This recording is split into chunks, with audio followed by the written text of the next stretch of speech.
Alright, so EY has released their 2023 graduate trainee application, and if you are one of those people who have always wanted to work for one of the big four firms, this is your opportunity. Okay, so in this video I'm going to walk you through everything you need to know in order to pass your aptitude test and pass your manager's panel interview, your assessment day. Every single information you need to know in order to get recruited will be in this video.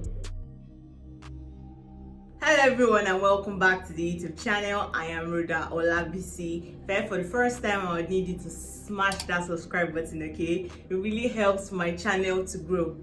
Alright, so the first thing that you need to do is you need to submit an application online. The applications are currently open, and after you submitted an application online, you'll be required to take an aptitude test.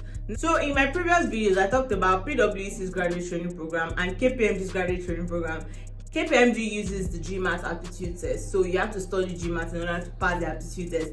PwC, they use SHL aptitude test, both for their verbal and numerical reasoning as well as their behavioral test as well. Now, EY use Test Gorilla to administer their aptitude tests. So if you are going to apply for the EY Graduate Training Program, you are going to be using Test Gorilla to take your aptitude test. Usually the aptitude test takes the GMAT format, so which means you have to study, practice, and read GMAT study packs and pass questions, right? So for the aptitude test, you're going to get the email 2 or 3 days before the aptitude test, which is not enough time for you to prepare. It depends on what type of genius you are, right? But for those people who have to prepare, 2 or 3 days is not necessarily enough for you. So once you submit your application, you know that you have to start preparing for the aptitude test, right? Because you only have 2 or 3 days between when you get the email and when you are required to take the test. So just make sure that you start preparing weeks ahead before you get the email that you'll be shortlisted for the test.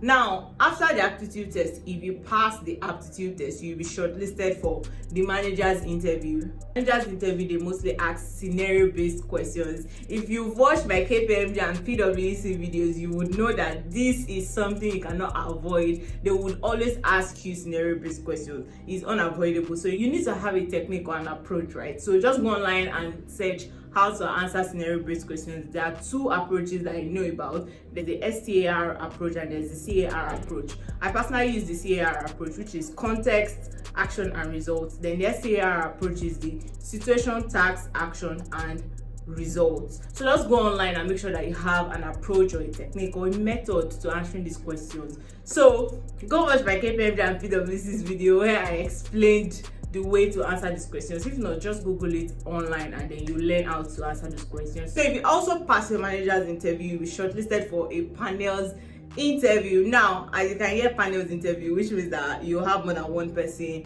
interviewing you. You have about 2 to 3 people who are going to be interviewing you in your panel's interview. It's just about 30 minutes. It's really nothing that deep. They just want to see you communicate confidently, right? So what they're looking out for basically is confidence. Be able to sell yourself and communicate your ideas confidently, and I think you'll be fine, right? So it's also important for you to know that the aptitude test, the manager's interview, the panel's interview, they are all online, right? So if you pass your panel's interview, you're going to get an email that would ask you to prepare a PowerPoint slide.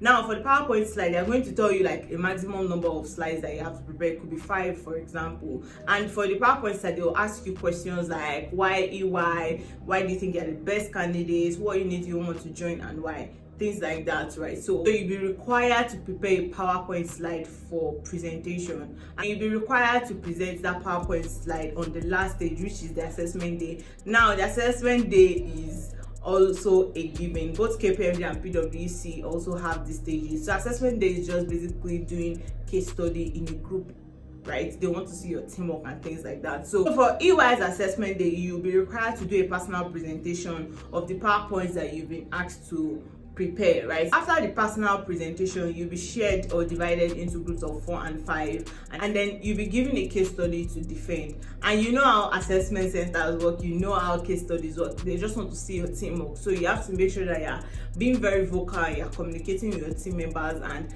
what they just want to see in assessment day most of the time is teamwork. They want to see that you know how to work in a team, you know how to collaborate with people and things like that, because these things are very important in the workplace. So just to give you a recap of all the things I've said for EY's Graduate Trainee Program, the first thing is the applications are already open as I'm talking to you. But two, once you submit the application online, you'll be required to take an aptitude test. So you'll get an email 2 to 3 days before you are required to take the test. And as I mentioned, EY uses Test Gorilla. Just go online and search for Test Gorilla so you can get familiar with what it is and how they do their things, right? So if you pass your aptitude test, you'll be shortlisted for the manager's interview.